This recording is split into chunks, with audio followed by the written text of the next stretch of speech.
Oh, I see this all the time and it makes me fired up. And sometimes I just want to go off when I read this kind of shit because it's bull. This is bull crap. If you help him, no, this is another way for him to put it on you instead of him taking responsibility and accountability for his actions. It is not your job to fix him or help him. End of fucking story. I'm going on to the next one. Boom.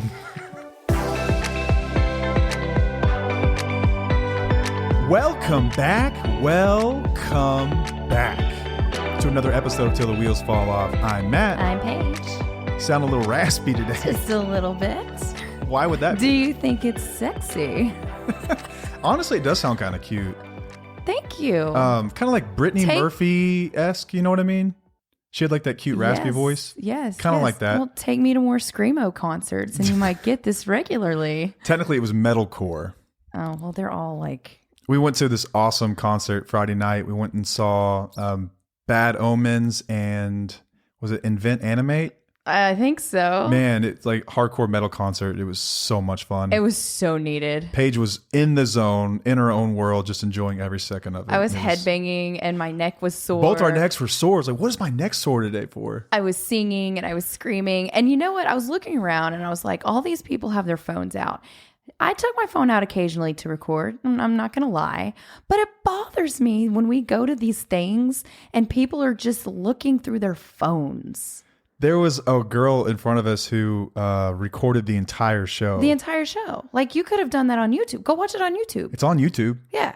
That show's out there. I'm just really big on being in present moments. Like, Matt and I suck at taking pictures when we're out. We're not really good at videoing or recording like our kids' stuff that often. Like, we'll do it sometimes, but it's not like I force myself to do it. It's just, I feel like I miss out on real life experiences Stay present. when we do that.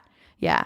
So that's just my little rant today. I heard a story on a podcast, someone else's podcast, about there was a birth and the family came in the room, I guess, after everything's cleaned up and mother's sitting there with the baby. And it's the first time the family had ever seen the baby. Mm-hmm. And they all walked in with holding their phones, recording through the phones. And they were experiencing the moment, looking at their phones, like looking at this moment through their phones. Through their phone. Like not looking at the baby, looking at the phone. Like it's just there's a story there and there's something to be told there about what's going on with technology today, which we'll probably dig into at some point. Yeah, we will at some point. I know that's a totally different topic on like how we view things like that. But I just wanted to say at the concert, it just kind of blew my mind that there were just cameras everywhere. So a little bit about our weekend. That's unrelated. Just if you wonder why there might be a little scratch to the voice. Uh-huh. That's why. I think it's adorable. Hey, we've got a workshop coming up on June 8th in McKinney, Texas. And you can find out more by going to our website, twfo.com. That's twfo.com. But it is your chance to get a full day to ask questions, process, work through the stuff that you're going through. If you're a listener of our show, if you're in our community, it's going to be amazing. Yeah. I cannot hype this thing up enough. We have lots of people awesome. flying in to join in, so it's going to be great. Yeah, and if you're in the Dallas Fort Worth Metroplex, come on, join us. There's going to be a meetup the following day as well for Wheelies to meet up. If you didn't get a chance to go to the workshop, come and hang out, have some coffee. Let's get to know each other better. Yeah, it's going to be really, really cool. Yeah. So find out more at our website, twfo.com, and we're pumped about it. We'd love to see as many people as we can there. Yeah. It's greatness. The agenda is listed on the site as well. Yes. You've got kind of a breakdown of what we're going to cover. And that's just some of it. There's going to be much more than that. Mm-hmm. So it's going to be great. It's going to be informative. It's going to be helpful. It's going to be healing. And you get to connect with others going through similar experiences. That's going to be huge. Which is very powerful. Hopefully it's in person. Yeah. I hope that people make lifelong connections.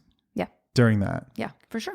It's personal stuff you don't really get a chance to talk about. No one wants to talk about. No. But we're going to be in a safe place to do it. Everyone's in the same boat. Yeah. No judgment whatsoever. It's going to be greatness. It's going to be freaking greatness. I can't wait. Hey, we've also got a course out there. If you're interested in really working harder to understand what's going on, what you can do about progressing in your life, how to get out of the stuck feeling that you're in, we've got a course out there as well. It's called Independently Strong. You can find out more by going to our website, twfo.com, or directly to independentlystrong.com, and you can learn more. We've got videos up that show kind of what it's about. We've got sample criteria on modules. There's 10 modules. They are I mean, they're comprehensive. And you also get office hours to us for life. That means shoot us an email. You are going to get a thoughtful response in return. You're not going to get an AI response. No. Which, by the way, on our website, I just realized this the other day. We have like an AI assistant. Like when they click, is it contact us or chat with us? I think there's a bubble that pops up that says chat with us. That's what it is. And a lot of people will use that. And sometimes it shoots back like a AI generated message. Yeah. I apologize for that. I don't know how to turn that thing off. But we do see them, and you will get a real reply eventually. Yes. Usually by email if we don't see it right away. Right. But you get real access to us through the course. Lifetime. You can use the code Wheelies75 at checkout to get 75% off the course. Yes. And I am putting together a schedule to have weekly calls with students that are enrolled in the program. So that'll be huge too. Yeah, that'd be awesome. Yeah. I'm holding a rock in my hand. This is my fidget, but this is also a recovery token for spouses and partners. Like when I was in AA, I got a token every time. Like back when I was in it, it was 3, 6, 9 months, and then you got annuals. Yeah. Now they do it a bit different. I think it's like every month there's a chip, but it used to be just like every so often you'd get one, and it's kind of like a token. It's like, man, I've put in the work, and like it's just a recognition. You actually have all your big ones. Yeah, someone gave me this awesome gift I think it was last year or year before last. Someone gave me this awesome thing where I can display all the coins I've gotten. Yeah. It's just like mementos. You kind of remember what you were going through at any given point. But I remember when I first got my year chip, it was bittersweet for you. Yeah. How did you feel about that? Oh, I just felt like, what about me? And it always feels awkward when I say that because I'm like, I didn't go through that, but I did. I went through a lot of shit with you throughout the years. I was by your side. Like I was front row seat, to everything. So when you were getting praised for doing the right thing, I was kind of, I was sad about that. I wondered, what about me? I think I deserved a little bit of something, or acknowledgement in what I had been through with you. Yeah. The partner's journey through recovery, like that's what we discuss here, and that's what we focus on. So we created this rock with the help of a listener, gave us this awesome idea. On the back of it says, "Thank you for being my rock." And on the front, it's got Tufo's logo. They come in a bunch of different colors. It's just the one I kept. It's black. But do you think that'll skip across the pond? No, I don't think so. It's not really a skipping rock. Oh, maybe. I don't know. It's not really flat. I'm going to try. You can skip this rock. It's your rock. Do what you want. You want to skip it? But either way, it's like if you're a couple that listens to this podcast and you want to recognize, like hopefully you've learned a lot about the spouse's journey and the importance of the patience and understanding that was given that we didn't deserve. It was freely given, and what they've been through, and acknowledging that there's a lot of trauma that they've still got to process and a lot of healing that still has to go on. This is a really kind and loving way, I think, to acknowledge that. And we will take it to our heart. Like it would mean so much to us for y'all to that small gesture is huge. Yeah. So you can check those out on our website and our shop. We've got some hats coming shortly. Waiting a sample to come back. Get some. I'm excited about those. Some wheelie attire for the summer. Some shirts too. Just been straight up slacking on that. Yeah, we know. It's only 2 of us, so it's kind of difficult. It's a lot of moving parts. Yeah. We'll get there. We'll get all organized one day. We will get there. Welcome to our life. And if you're not aware, we've got a Facebook community. Yeah. It's called Tufo Community, TWFO Community. It's been around for... Has it been a year? It's been around over a year. I missed the anniversary. Holy cannoli. Babe. Sorry. This is a reminder. Okay, I'm going to have to I think it's a big deal. It's a big deal. It's been around since April of last year.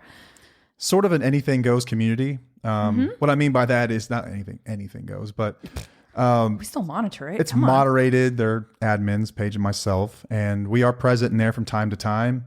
We get in, answer questions when we can, but really it's a place for wheelies to connect. It's a place for people to vent sometimes. It's a place for people to ask questions, to get feedback. Sometimes it's just a place to write whatever you're going through. Like you can post anonymously, anything goes. Yeah. And it's been incredible. Sorry, I didn't mean to interrupt you, but it's been really incredible watching people grow within the last year. I mean, even within some people who have popped in within 2 months ago, we're really seeing change and shifts, and it's beautiful to witness. It's not an Al-Anon based group, so we don't follow like any certain like principles or what you can and can't discuss. you're going to discuss your experience. That's what I hope people can get from it. It's Yeah. just like an open place to discuss your experience. And we don't have a ton of rules, and we designed it that way. And I guess we can change that as things go, as issues present themselves. But like our For sure. philosophy is, let's not troubleshoot a problem that we don't have yet. Yeah. So it's been incredibly amazing. I think it's a great place for people to get feedback. Yeah, our program is very Franken program style when it comes to the community and the course and all of that. It's not based on one program of principles. It's things that we have experienced over the years. Yeah, along with social learning theory and some science behind it. And Exactly. Yeah. It's totally different than anything else. took a out different there. route. Yeah. Okay. So are we done? We ready for the next step for the episode? Yeah. For the topic? Let's go. All right. So I'm going to shout out to an amazing wheelie who gave us this topic idea. She knows who she is. It's how to tell if your partner is serious about recovery. So it's really, we're going to discuss, what our experience was and how I knew that Matt was serious about recovery. And it's not just recovery from, the substance. This is recovering from abusive behavior. Because like we've mentioned before, removing the substance is only about 5% of, the problem. And there's so much more that you have to dig into. So we're going to help you within this episode. We're going to go down a list, and then we're going to say, give you an idea of some red flags that might mean that they are not serious about recovery. Mm-hmm. Yeah. There's, I think this may be, if you were to gather all the types of questions that we get in the community, this is, I would say top 5.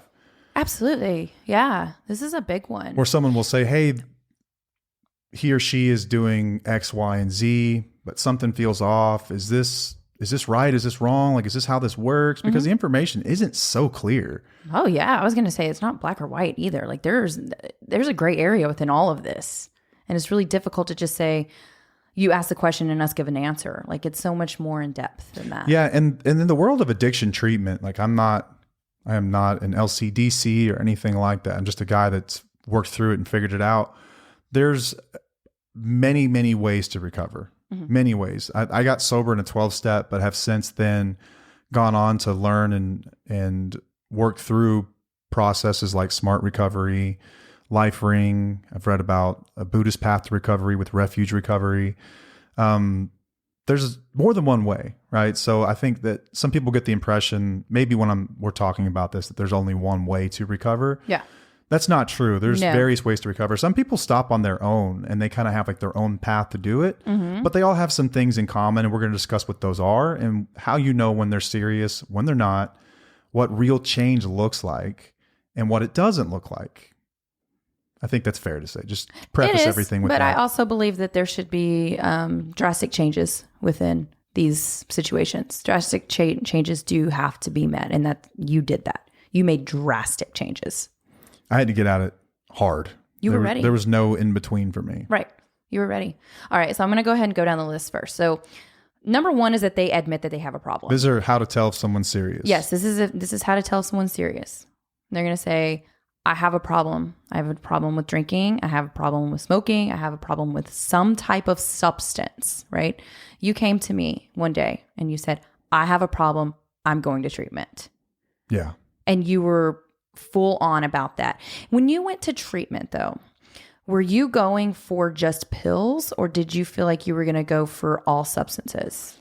Primarily, I was going to deal with opiates. Mm-hmm. Like I had a really bad, if you're a first time listener and don't really know my story, I had a really bad problem with opioids, prescription pain pills. But in the back of my mind, I kind of knew I needed to address the other things too, but sort of wishful thinking, hoping that I could still keep 1 or 2 of them. Okay. That's actually a red flag. But how quickly was it for you to say, oh, wow, I need to take care of all of these? First day. Okay, that's what I thought. I checked in there late. It was like 10 p.m. It or was 10, late. 11 p.m. at night. And then the next morning I met with the physician. And then that was probably 8:30 that morning, 9 a.m. that morning. And by 10 a.m. it was in my mind, like, yeah, I've got to deal with all this stuff. Like there's no middle of the road solution for me. So Okay. it wasn't even hardly 12 hours later. Okay. Well, that's important. It's important to know that like you knew that you had problems with more than one thing. They called me out on it really quick. But you took that and you ran with it. Yeah. You went in with an open mind and you were becoming educated on it. Listen, just they were didn't the know. experts. I wasn't going in there to tell them what to do. Yeah. I was going in there to learn. So Right. I was listening Right. with an open mind. Right. Okay. Number 2 is going to be open to feedback and criticism. So if somebody is in the process of changing, they're going to be open to you saying like, oh, you're not on the right path right now, or I feel like something's wrong, or you're wonky. You're going to be open to that instead of saying, well, I'm changing, you just deal with it and figure it out. Being like combative about it. Yeah. Yeah. You were very, very open to feedback and criticism from the get-go. I got humbled. I got my ass handed to me in more than one way. Like not just physically from the addiction itself, but life had handed me my ass. You had effectively handed me my ass. Like I was humbled. Like I was broken when I checked into treatment. And I've seen people all over the spectrum on this one. I've seen people, when it comes to feedback and criticism, they'll hear it from some and not others. So in terms of like 12 steps, I was, simply put, if someone had something that I didn't, I was listening to them. Like if you had the freedom from drugs and alcohol, I was going to listen. I don't care how you did it. I was listening because you had something I had not figured out yet. If it was a doctor or a counselor or a therapist or any of those people that I dealt with in those early days, like I was very open to hearing anything they had to say. And I luckily, like I'm one of the types of people, like, I don't know, like our son and me are very different in the way that we take feedback and criticism. Like me, I wouldn't say I enjoy it, but I guess I'm receptive when someone just like speaks bluntly to me and they just call me out. And it resonates. Like if it hurts, there's a reason. You should pay attention to why that offended you. And I remember hearing that a lot in the early days. Like my counselor there was incredible, my therapist. Yeah. And she was from New York. She was hardcore. Very she blunt. did not take shit off of anybody. You And needed that. She let me hear it. Like, I mean, she was very blunt with me. And I loved it. I loved it. You took it as a challenge. And I really did. And then there's the other side of people. You have to be quite more gentle about things like that. So, but I think you're raising your hand. I'm raising my Paige is hand. raising her hand. I don't take criticism very well. And we know that. Like I don't take it very well at all. People that tend to be like perfectionists, I think that it's tough for them to take criticism. Is that accurate? Is that yeah. fair? Yeah, for sure. And I wasn't that. But I think that there's a degree of stubbornness in anyone who's got an addiction of some kind. I mean, that's how we end up where we are, like in our relationships. It's at some point because of stubbornness. Like even in the back of my mind, I kind of know there's a problem, but I'm going to sit here and just be hard-headed about it. I'm just going to argue with you. And it's tough to get through to them. But when someone's really serious about the recovery, like they are in a place where they are truly humbled and they're willing to listen and to hear different perspectives, and they're open-minded to different ideas and trying really anything.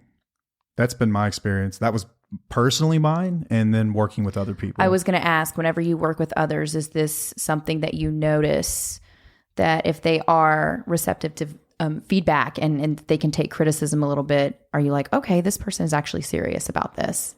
So I have given up trying to figure out who's going to get it and who hasn't. When I first started to work with other people, by the way, our brown duck is okay. I see him. We've located him. No way. Sorry, y'all, for the distraction. Yes, he's alive. I'm so happy. There's these ducks that run around our house, and we haven't seen one of them for a while. We thought he was dead. They're like buddies. There's a white duck and then a brown duck, and the white duck was all by himself for like a week, and I was like, oh, the brown duck must have gotten eaten by a coyote or something, because that happened. He's okay. I think they're just fighting. They're just not together.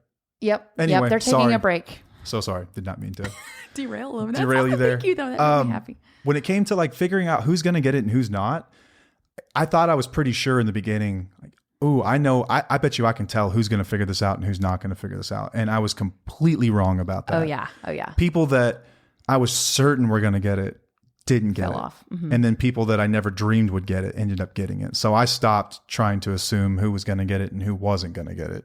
It's not getting or get. I just mean like ready in general to like, I guess there's layers, right? Well, I think there's validity what you said about being open to taking criticism. Everyone that's ever made it had that. Okay. Everyone that's ever made it had that. They were open-minded Even about people it. who weren't exactly open-minded or like didn't like the fact that they were getting feedback that wasn't positive, listened, and then they maybe it sat with them and they didn't talk to me for a couple of days, but eventually they would like come back around. But I thought about what you said about XYZ. Yeah. And yeah, they would change their tune to it. They would become more open and receptive to it. And then they would see the benefits of challenging those old thoughts.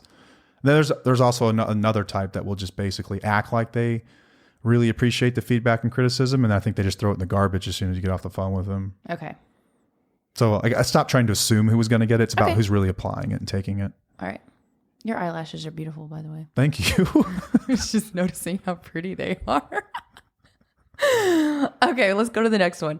All right, number 3 is going to be they begin changing their places and people. So you started doing this pretty quickly. Sorry, my voice. It's cute. It changed. I felt like a little boy that's going through puberty. So you started changing your places and people pretty much. Like I knew that you removed some phone numbers from your phones immediately when you got back. I think you showed it to me. I think you were like deleted it with you in front of me? Yeah. Like I remember I was a part of that. Like you were letting me know that you were serious about it. We didn't hang out with our friends nearly as much as we did before because our friends, we were partiers. Like that was just a thing that we did. And you kind of just shifted your whereabouts and changed what you were doing. There's 2 sides to this, and I'm going to talk out of both sides of my mouth. Go for it. That's what we do. There's something to be said about like this old terminology in recovery. Like you need to change your people, places, and things. You need to change those 3 things. And there's actually a reason for that. And this is the basis of the science in our course is based on social learning theory. And that is your environment has a great deal to do with your habits and the things that you do on a daily basis.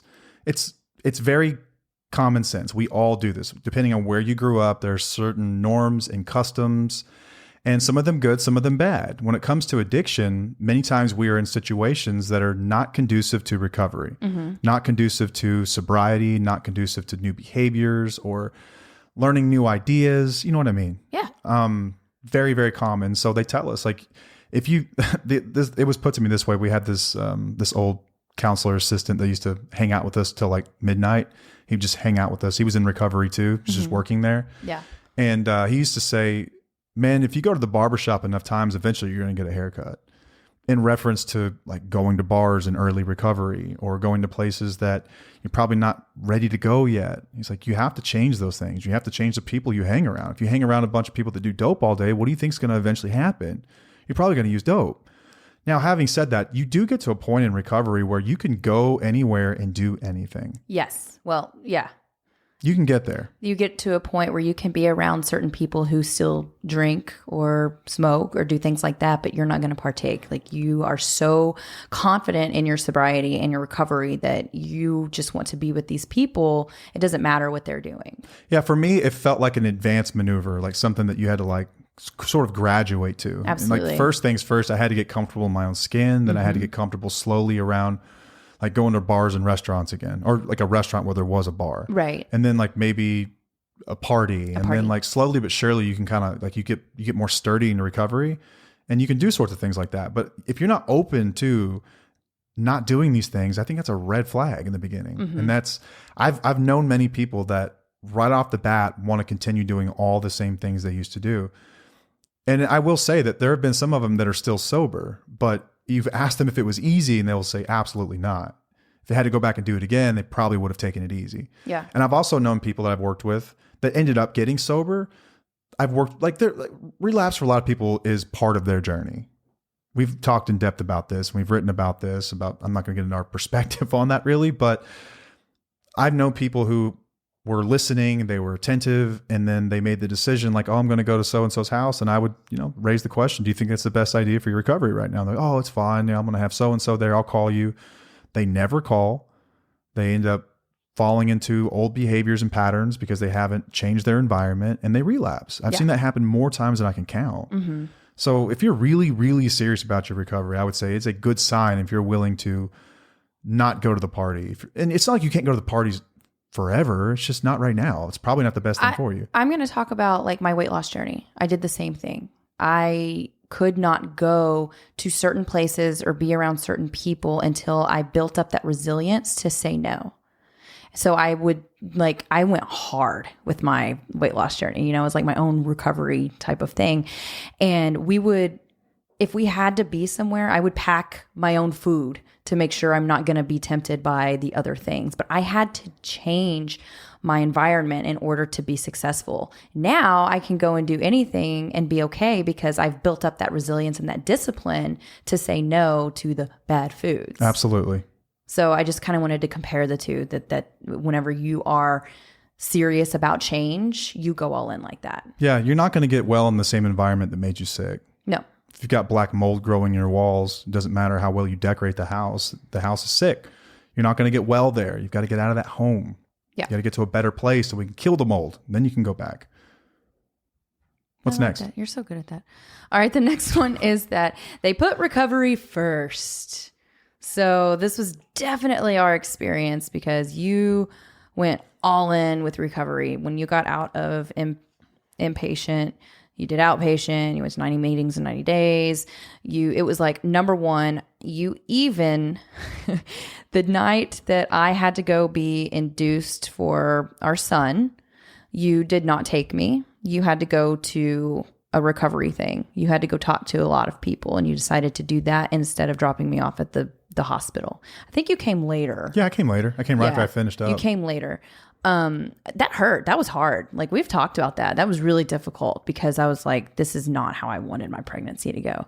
But looking back, and even a few years later, I looked back and I was like, I was really grateful that you were able to make that decision instead of coming to the hospital high or drunk. You know, like that you were putting your recovery first, and it sucked for me, but I'm so grateful that you did it because we wouldn't be where we are now if you didn't do that. Yeah, you have to be willing to sacrifice if it's going to work. I shouldn't say if you want this to work, like if it's going to work. And I think people intuitively know these things, which is like where this, like the dichotomy between what we want, which is ease, like people in general, like the path of least resistance is what most people seek in life. It's just what's easier, what makes me comfortable. It's comfortable to go to the Super Bowl party. It's comfortable to hang out with your buddies at the bar after work. It's comfortable to do all these things. It's what you're used to. It's what you used to do, but those are the things that got you in trouble. So the better thing, the harder thing to do is to take a new action, which is like go to a meeting or do some reading or journal in for the night and talk to some people. Yeah. I mean, focus on your health and your recovery. It's not an easy thing to do, but when someone's really serious, they will put the recovery first. They will put the recovery first. They will not make excuses for it.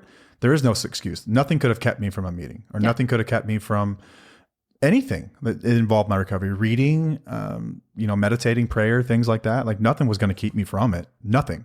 Yep. And it sucks for the spouse. Like as we're saying all this, like I recognize, like that's not lost on me that means that there's like less time for the family, that there's still sort of a disconnect between the couple. Like that was very present in our relationship early on. Yeah. It came first. Right.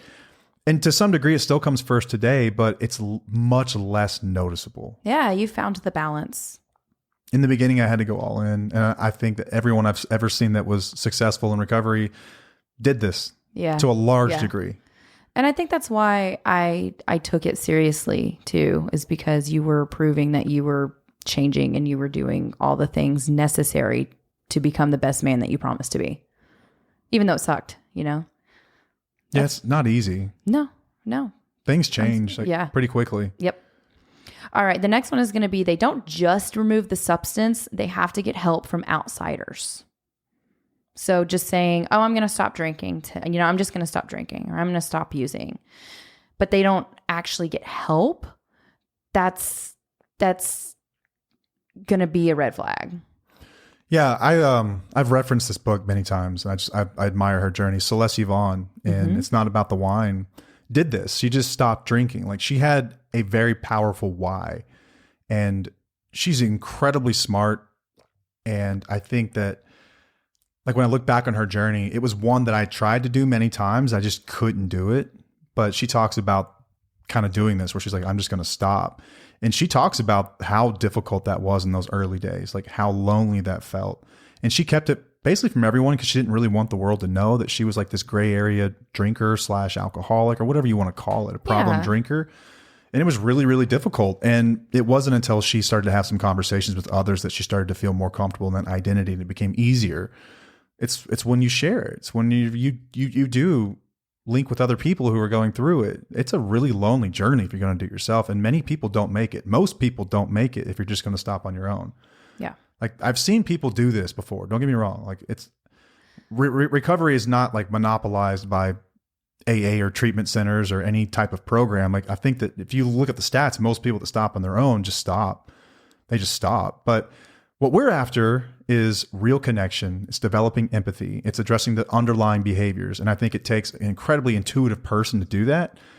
And I just don't think that most people have that capacity. Yeah. Just being real. Right. Yeah, I agree.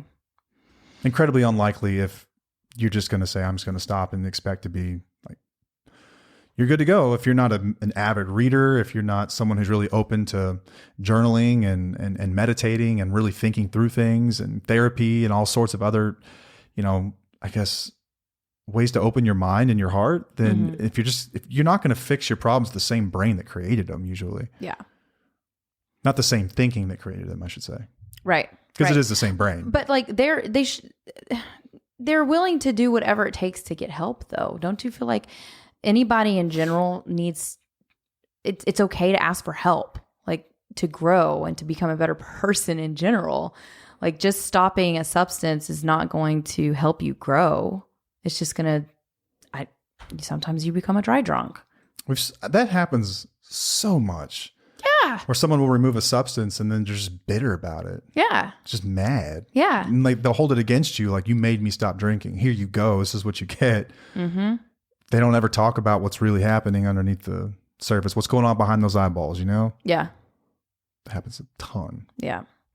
All right. The next one is going to be, they are willing to learn from their mistakes. So if they're viewing their mistakes as opportunities for learning and growth rather than reasons to give up, this is huge. And you did this. You were always so good at like, all right, I'm making a mistake in my behavior, because you didn't have relapses after you sought treatment.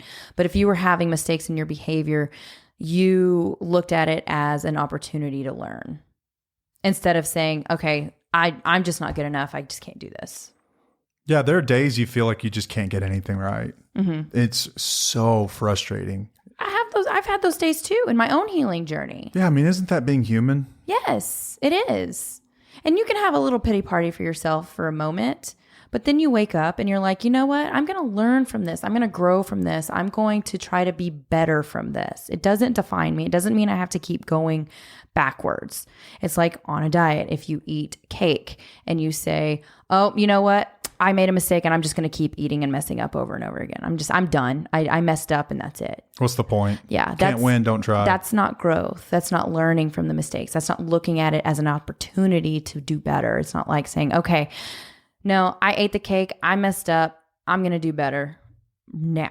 Yeah. Falling is not failing. Right. We've talked about this. We have an episode on this. I can't remember what it's called, but it was something like, I think it was like that. I think it was falling is not failing. It was, I don't know. No such thing as failing, something along those lines. Yeah. But I'm a firm believer in that. I've heard alcoholics and addicts described as egomaniacs with an inferiority complex, which is a paradox. Someone who's an egomaniac with an inferiority complex. But this is absolutely true for a lot of folks, is whenever they're trying so hard and putting forth all this effort to get better, it almost becomes an all or nothing venture where if I can't do it perfect, then what's the point? And they go back to number 2, which was they're not open to accepting criticism or feedback. Mm-hmm. Like, there's no finish line in this deal. There's no finish line. And remember that we're unwinding like decades of behaviors and actions and ideas and underlying values and all this stuff. And it's going to be messy for a while. Yeah. Really, really messy for a while. And you have to be willing to say, okay, I screwed up. I'm not a screw up. I screwed up. Yeah. There's a difference. Yeah. And take it and say, what can I do better next time? Yeah.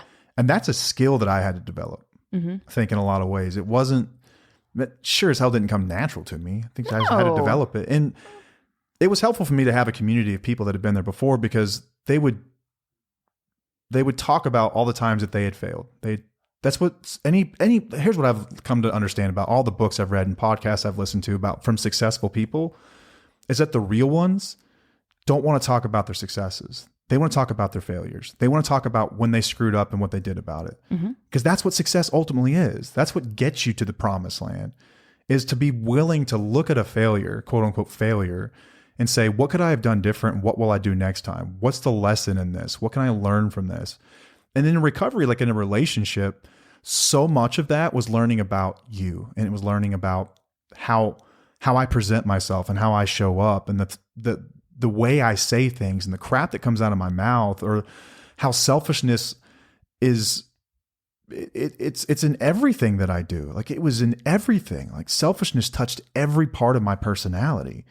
And it was about learning those types of things. But the lesson often looked like you flipping out on me because it's the way I've acted, and you being really hurt by something and jumping my ass, and me sitting there like, what was that about? You know, and having to sit there in my feels and process it, and then like discover what my part in all that was, and then be willing to make that right and move forward. And like, okay, lesson learned. And each one was painful, man. Yeah. Every lesson you learn is painful in the beginning. For sure. But not giving up.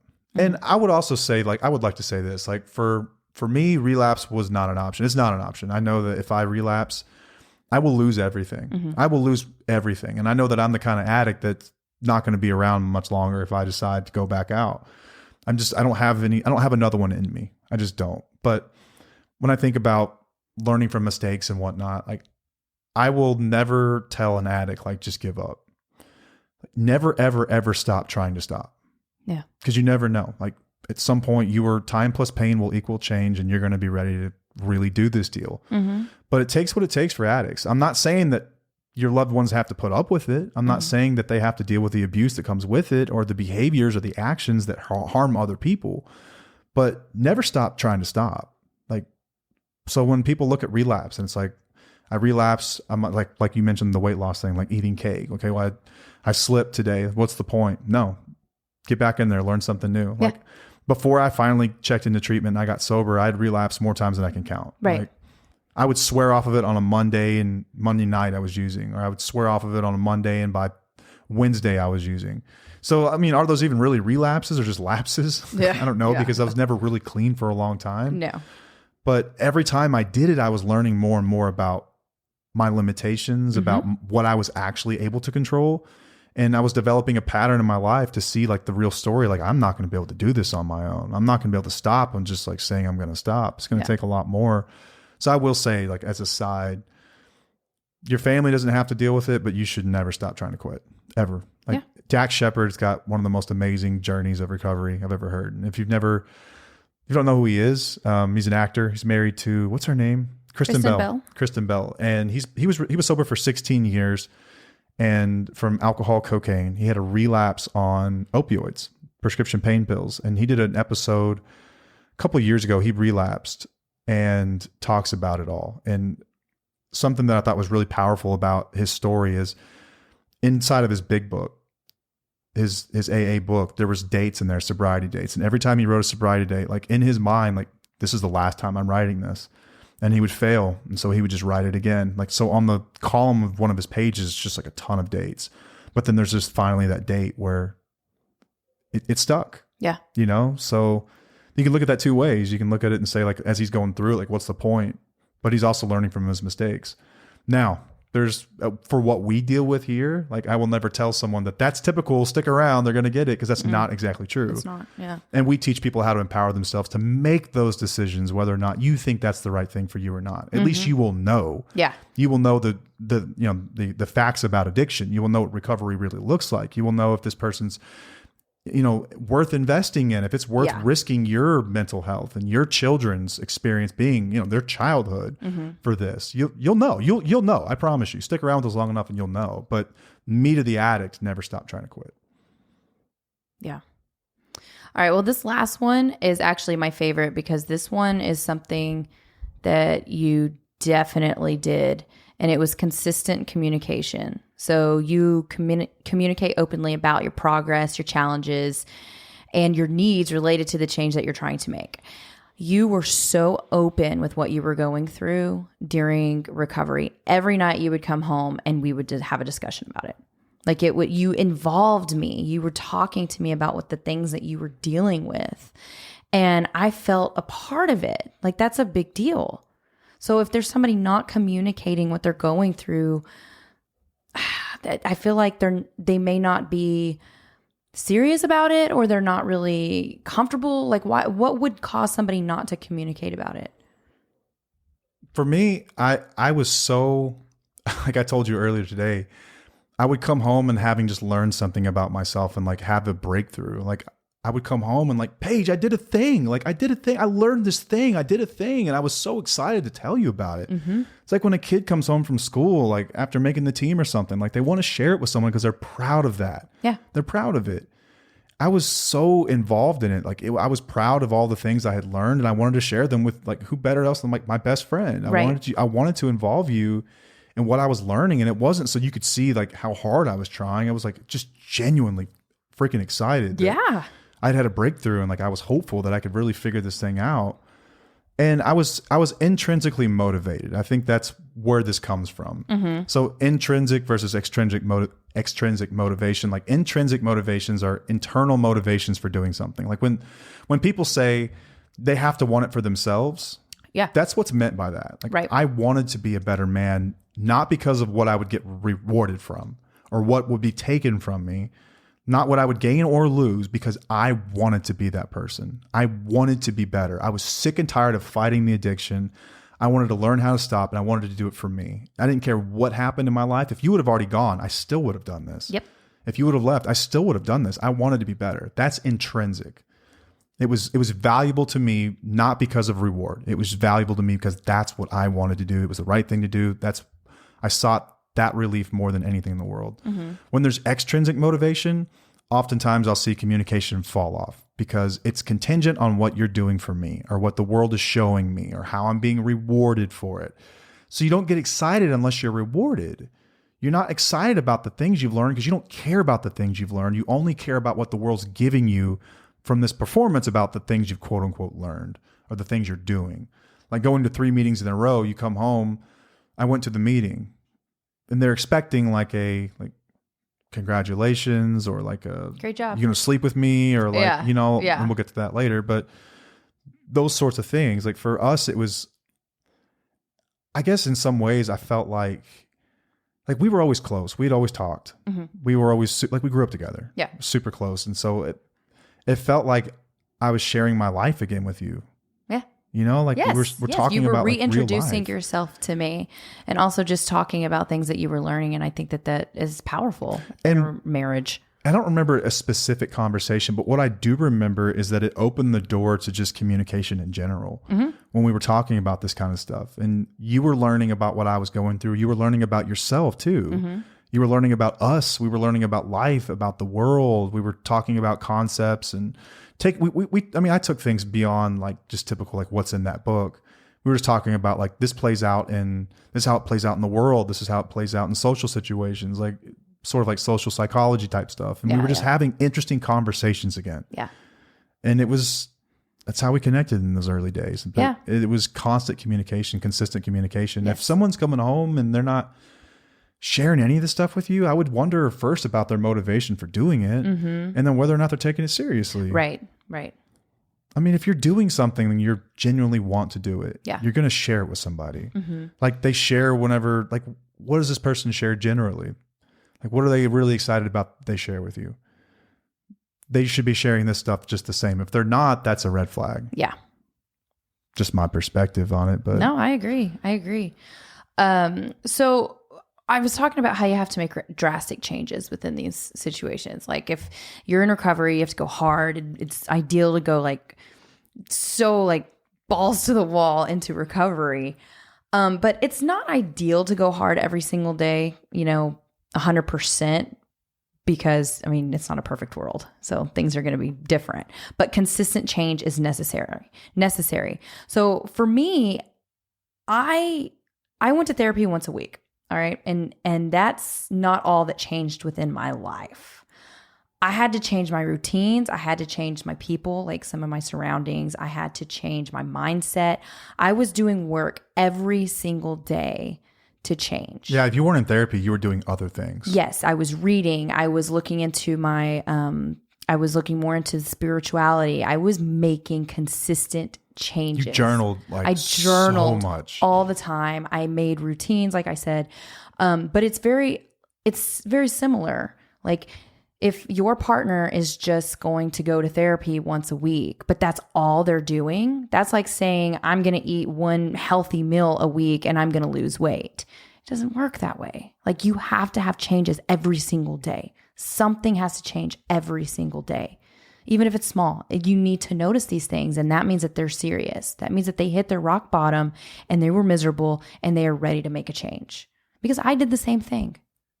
I just couldn't go with meetings and do all that stuff because they didn't have, options like that for me. But I did what I could with what I had. And that was consistent change every day. Yeah, you're going to be all in. I think that's the way you can just sort of sum it up, is that anyone I've ever seen succeed has been all in. Mm-hmm. Like they're all in, like they're resolute. Like, I don't care what I have to do, I'm going to do it. That means if someone calls you on your shit, you're going to question it. It means if there's, a book out about it, you're going to read it. It means if there's someone out there who's got a perspective, you're going to listen to it. You're going to watch YouTube videos. Like it's going to become, I don't want to say obsession, but it's going to become like your priority. It does. Anytime you need to make a change, it's going to be number one priority for you because you know that you were so miserable, you have to make a change. So you're going to know these things with your partner. And drastic is important. I got a dumb male brain, so I always think about stuff in sports terms. So here we go with the sports analogy. But if you think about like the percentage of athletes that go on to become professionals, it's really, really low. Really low. You have to be incredibly just gifted, just talented, just out of the box. And you have to work really, really, really, really hard. Then you have to have the opportunities, which some of that's just luck. And then maybe you get the chance to go be a professional. But all those guys have that story. You're not going to find a story about a guy who became a professional, anything like famous athlete, famous whatever, musician that didn't work their living ass off to do it. Yeah. So think about the realm of recovery, right? Where we talk about what percentage of people actually make it.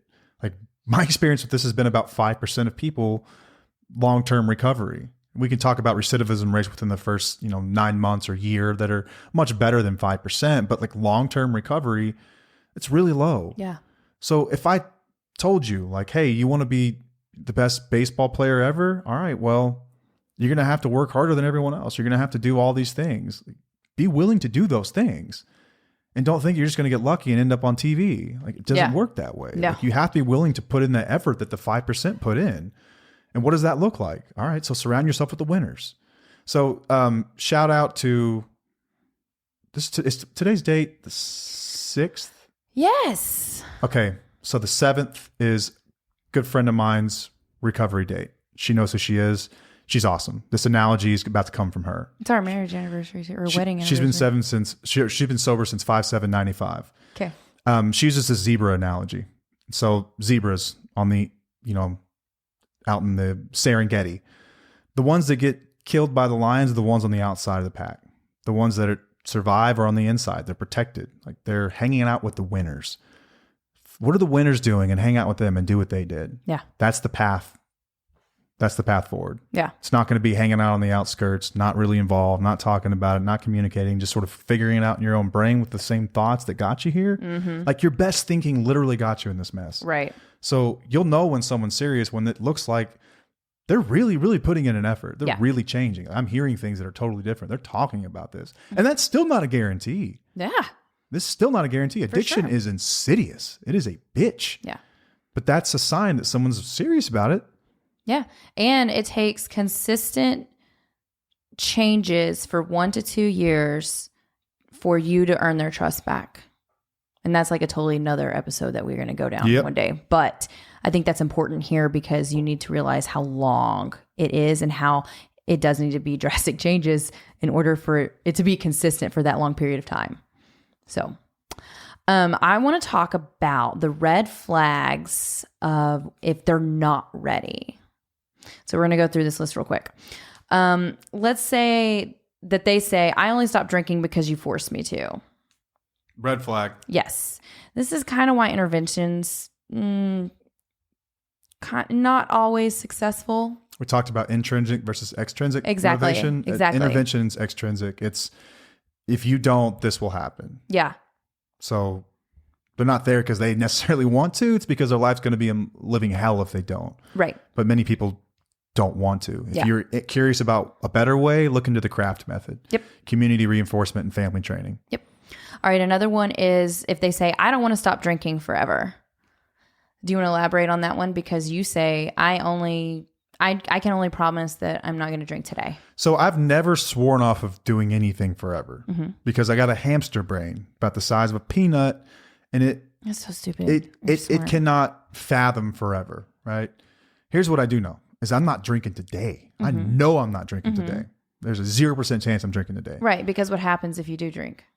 I lose absolutely everything. Okay, yeah. I lose my connection to what I call like the sunlight of the spirit. Like I lose my connection to all that I truly believe and value. Yeah. And that's not just relationships. Like this is between me and God. Right. I lose that connection. I seek that more than anything. That's where I get true happiness and joy from, freedom from. Yeah. So when they say, I don't want to stop drinking forever, that's not what they're talking about. That's not what we're talking about. Right. Like when I say one day at a time, like I know intuitively, like I'm not drinking again. Right. Yeah. Like I'm not drinking again. I'm not. Yeah. And if I do, I know what will happen, right? So it's I'm not drinking again, but I break it down to like this is AA lingo. This is just AA terminology. It's like, dude, why are you so tuned up about this? No one asked you to stop doing anything forever. We're just talking about today. Right. And so it helps break things down into 24-hour segments. And that's what I did in the beginning. I've put now over 4,000 24-hour segments together in a row, including nights, holidays, and weekends. And you get sober, but I'm not literally waking up in the morning today, like over 4,000 days sober saying just for today. Cause I'm not struggling like that anymore. And it's not even a thought anymore. Yeah. You know, I'm thinking about like emotional sobriety now. I'm thinking about my spiritual connection. It's not like I don't want to stop drinking forever. But if someone says, I don't want to stop drinking forever, what they mean is this is temporary. And I'd like to go back to doing this soon. Yeah. That's They what they're saying. cannot go back to how they were. These are two totally different things. Yeah. Like one of them is like AA lingo for, hey, it's going to be okay. Yeah. The other is someone literally saying like, this is temporary and I'm not doing this forever. I'm doing this to please you. You'll know what they mean when they say it. Trust your gut there. Like, yeah, a lot of this stuff, I just don't think I can do this forever. Like, ooh, hang on, red flag. a lot of this, like, we don't have to tell you guys these things. Like, you know, your instincts are on point. They are powerful. You just need a little bit of validation. And I get it. I understand it. But I want you to know that you know when somebody's serious and when they're not. Yeah. You don't need us to tell you otherwise. You don't have to have a reason. It is in you, and just trust that gut. I just can't stress that enough. You know. Yes, you do. You know. All right. So this next one came from, actually somebody posted about this in the community. And if you do listen to the podcast, I'm not going to say your name. I'm going to keep you anonymous, but you mentioned that you were reading a self-help book and your partner got very irritated by it. This is a red flag because they don't want you to find them out. They don't want you to become empowered. They don't want you to have a voice. They are very comfortable with status quo. Yeah. They're very comfortable with the way that things are. They like being able to control you.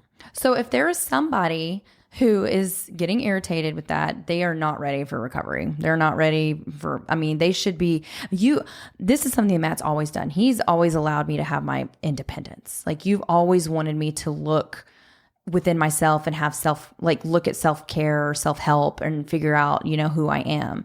You were never bashing me for reading things. Well, I take that back. When I was reading on things on narcissism, you did not like it. This did happen a few That wasn't years ago. applied to me, though. No, it wasn't. I should just say that. It wasn't. It was not applied to you, but you did. That's true. Like, you didn't like me reading on certain things.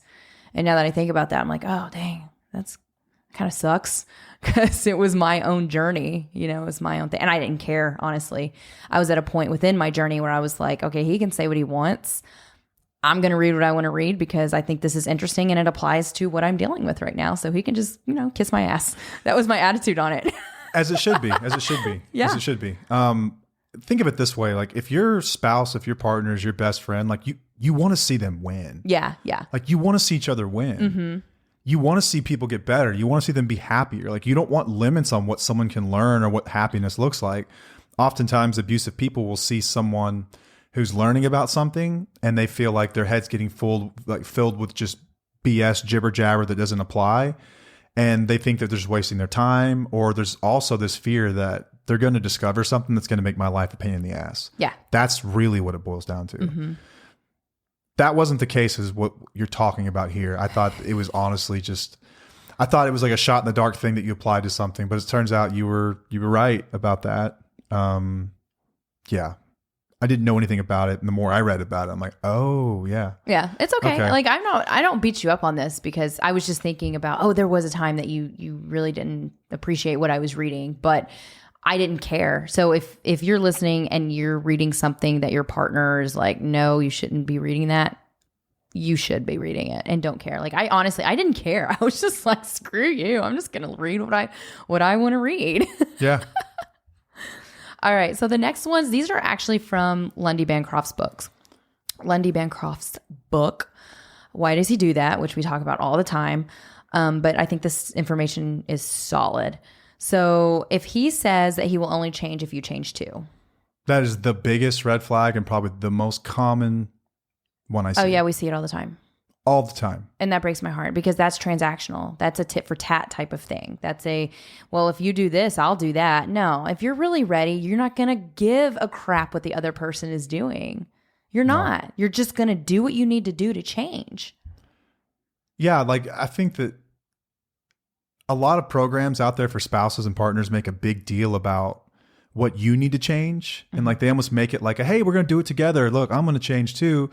I don't think it's necessary. No. I don't. Like when I thought about the issues in our relationship, I was convinced that I was the problem. I was the problem. 100% of it was my problem.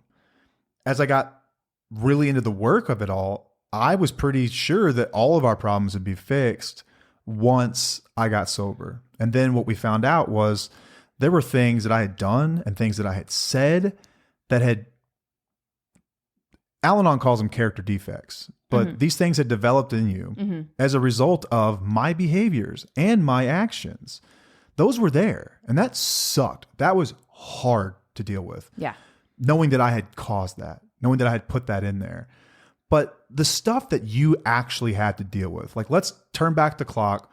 Listen, everyone has something, right? Everyone's got like a stuff, right? Cognitive distortion. Everyone's got at least one of them, right? Yes. Not a single one of your quote unquote issues were vital to the success of our marriage, our relationship, or parenting, mm-hmm. or success financially, or anything. The only time it would ever come up is if we were having like a spat about something. Mm-hmm. And I disagreed with the way that you viewed something. Mm-hmm. It was like stupid stuff, right? It wasn't it wasn't mission critical. No. It was stupid crap.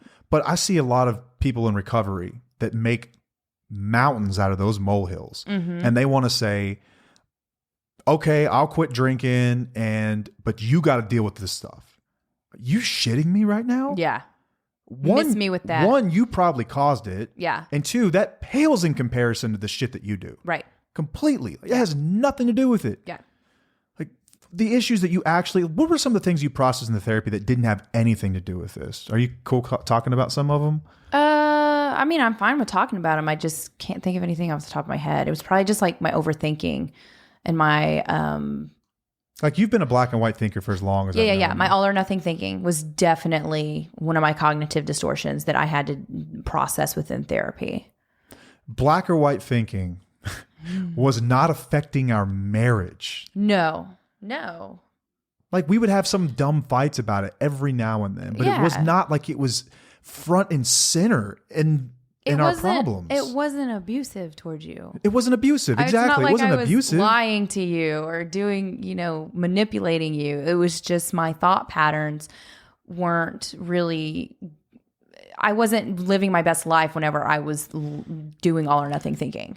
I had to find the gray area. So I learned that through therapy. And I don't think that when I got sober, I held anything over your head. No. Like, you should work on Oh, this. no. You did tell me to get help, but you told me to get help because you were looking out for me as myself and as a wife and as a mother to our children. You wanted me to be the best version of myself possible. This was years later, though. Yes. This wasn't like, I'm thinking of this No. like when someone first gets sober. Okay, no. That's you when I did see it not- most common. You did not do that.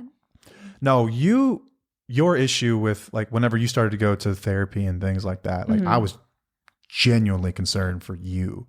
And it had nothing to do with me, or I didn't have any, like, there was no prerogative there. There was no like manipulation. This was like, I am concerned because I see you and like you've lost that light in your eyes, and I'm worried for the kids because they're not getting that version of you, and I miss you. Like, I miss you. Yeah. You were dealing with a ton. And Yeah. I knew that I'd caused some of it, but yeah, you got the help you needed. But this is completely separate. Well, Yeah. I think what these people generally do, and I see these guys a lot, is that I will move if you move. I will do something if you do something. Yeah. I agree to deal with all this stuff if you give back a little bit.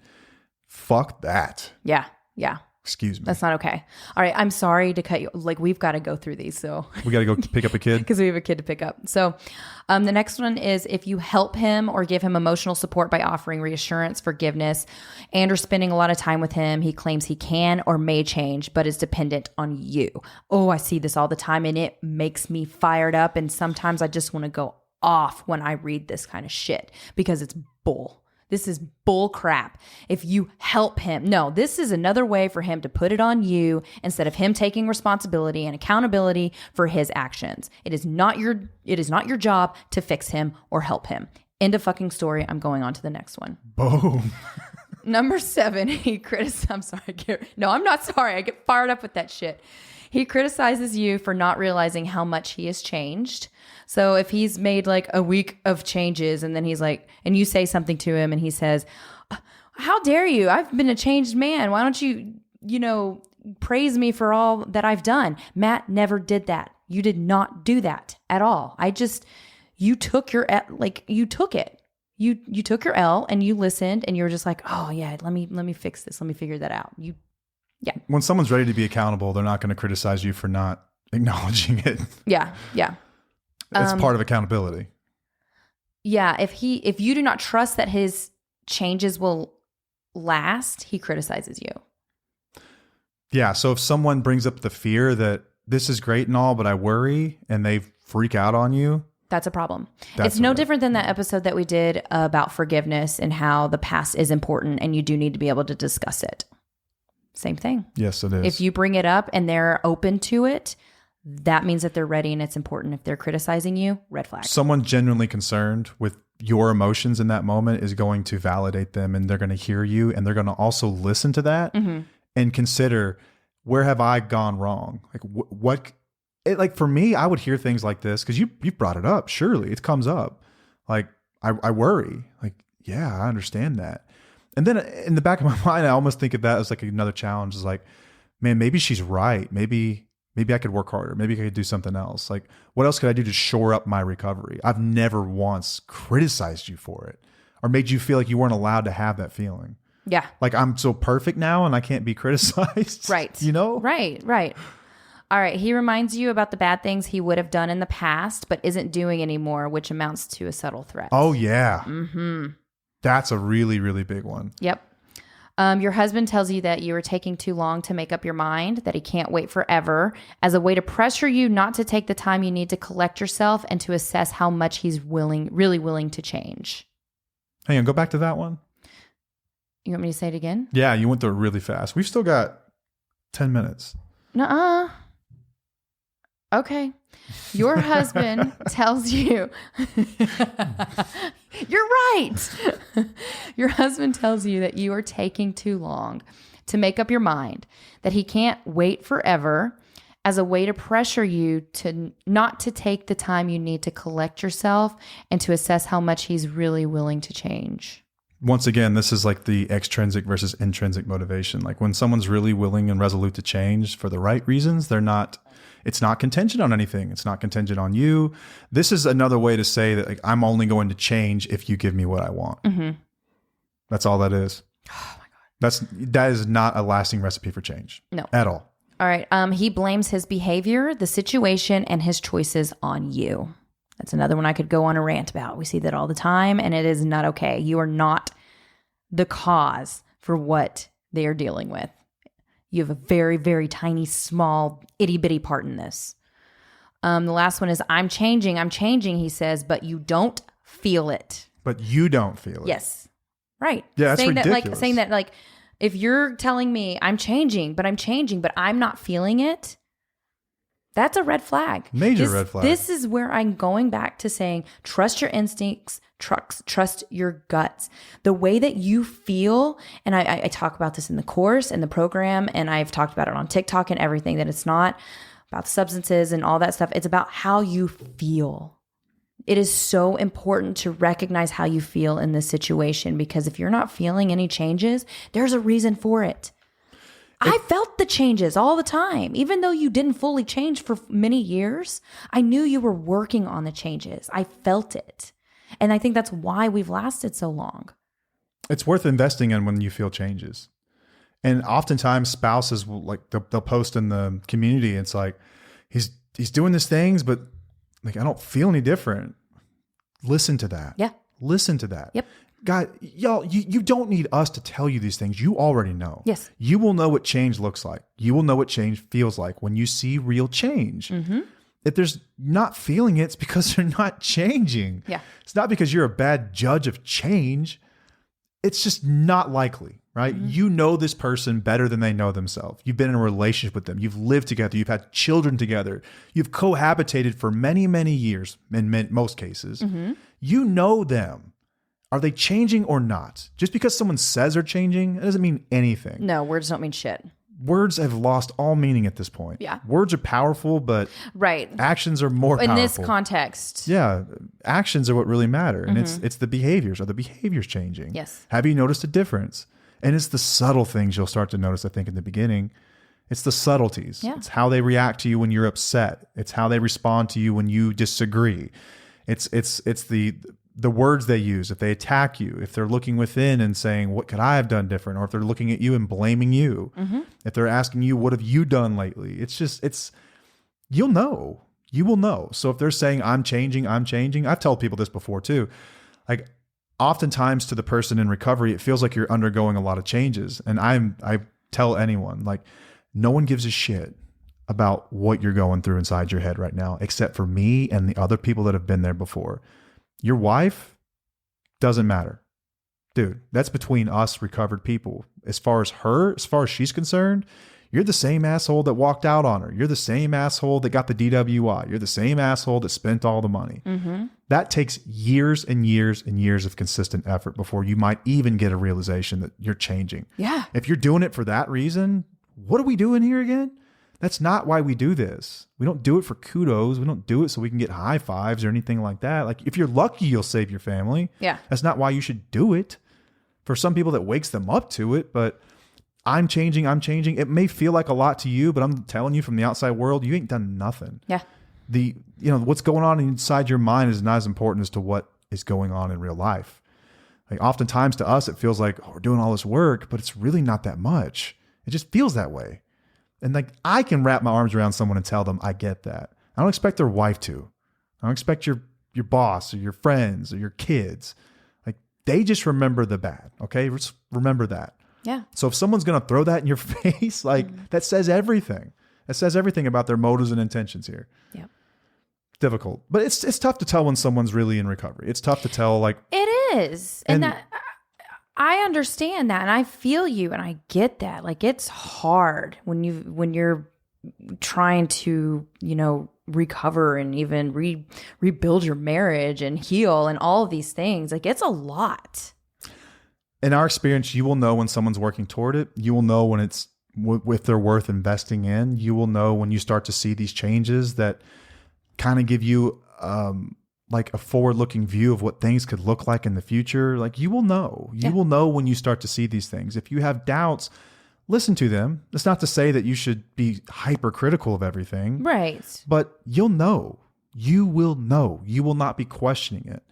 Chances are, if you're questioning it, there's a reason you're questioning it. Mm-hmm. I think that spouses and partners have lost their their ability to trust themselves. They have. That's what we do, is empower people. Yep. We validate, we empower, we educate so people can make decisions. And it's tough because you're going to question yourself. Well, maybe I'm wrong because you've been told you were wrong about everything Yep. for so long. So you're going to think that, but it's not, doesn't make it true. Yeah. Doesn't make it true. So pay attention to that. Like Paige, you've always been on point about everything. Like your gut is so strong. I will, even to this day, I will say, what do you think? Because you're dead on. Like whatever I think is pretty irrelevant because you're right 99% of the time.